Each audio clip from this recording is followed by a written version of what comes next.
जय श्री राधे, जय श्री राम। आज हम एक प्रश्न पर, एक विषय पर चर्चा करेंगे। लोग प्रश्न करते हैं, गुरु जी हम भोजन कर चुके हैं तो क्या पूजन नहीं करना चाहिए? पूजन हमें कब करना चाहिए? तो देखिए, इस विषय पर हम जो पुराणोक्त जो विषय है उस विषय पर हम आपको बताएंगे कि पूजन हमें क्यों करना चाहिए। पहले तो ये जानिए। इस विषय में आपको एक आख्यान सुनाता हूँ कि एक बार देवर्षि नारद श्रीधाम वृंदावन गए। वहाँ एक गोपी को श्रृंगार करते हुए देखा तो उन्होंने उस गोपी से प्रश्न किया, तुम श्रृंगार क्यों कर रही हो? अपने श्रृंगार करने का मतलब बताओ। तो गोपी ने कहा कि मैं श्रृंगार इसलिए करती हूँ कि जब मैं श्रृंगार करूंगी तो मैं बहुत सुंदर दिखूंगी, और जब मैं बहुत सुंदर दिखूंगी तो मेरे गोविंद मुझे देखकर बड़े प्रसन्न होंगे। अच्छा, तो फिर भोजन क्यों करती हो? तो गोपी ने कहा, भोजन तो हम इसलिए करते हैं कि जब हम भोजन करेंगे तो हम स्वस्थ रहेंगे, और जब स्वस्थ रहेंगे तो हम गोविंद की सेवा कर पाएंगे। अच्छा, शयन क्यों करती हो? तो बोले, शयन भी हम इसलिए करते हैं कि जब हम शयन करेंगे, जिस प्रकार से जागना जरूरी है उसी प्रकार से सोना भी जरूरी है। जब हम सोएंगे तो प्रातःकालीन हम स्वस्थ होकर के उठेंगे, प्रसन्न चित्त होकर के उठेंगे, और जब प्रसन्न रहेंगे तो प्रसन्न चित्त होकर के अपने गोविंद की सेवा करेंगे। नारद जी ने प्रणाम किया गोपियों के सही चरणों में। वाह, जो सारी दिनचर्या, सारे नियम क्रम जो भी करती हैं गोविंद की प्रसन्नता के लिए करती हैं।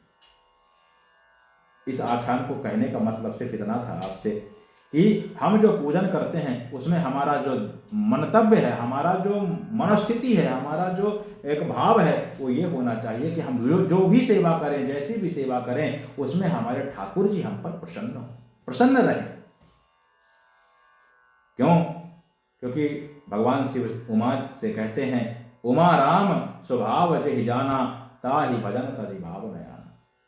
जो भगवान के स्वभाव को जान जाता है फिर उसे भगवान के सेवा के सिवा, भजन के सिवा फिर कुछ और अच्छा नहीं लगता है। इसलिए आप चाहे खाए हों, भोजन किए हों, चाहे बिना भोजन किए हों, भगवान की सेवा जरूर करें, भगवान का नाम जप अवश्य करें। इससे भगवान ठाकुर जी प्रसन्न होते हैं। और रही बात है पूजन करने और ना करने की, तो आज संसार में इतना व्यतिक्रम फैल चुका है कि जब हमें अच्छा कार्य करना होता है तो उसमें हमें नियम बताए जाते हैं कि इस नियम से करें, लेकिन जब पाप कर्म करना होता है तो उसके लिए कोई नियम नहीं, कभी भी करो। लेकिन ये बहुत बड़ा अपराध है।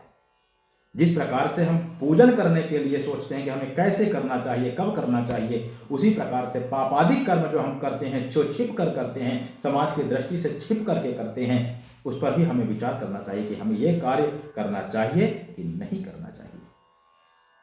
इसलिए ठाकुर जी की सेवा पूर्ण मन से, पूरे भाव से, पूरे श्रद्धा के साथ और शुद्धता के साथ करें। इसमें कोई ऐसा नियम नहीं है। आपको आपकी दिनचर्या स्वयं ही आपको ये बता देगी कि हमें ठाकुर जी की सेवा कब करना चाहिए, कैसे करना चाहिए। लेकिन किसी भी परिस्थिति में हो, किसी भी भाव में हो, ठाकुर जी की सेवा अवश्य करें। इसमें कोई दोष नहीं, कहीं से कुछ व्यतिक्रम नहीं है। जय सिया राम, जय श्री राधे।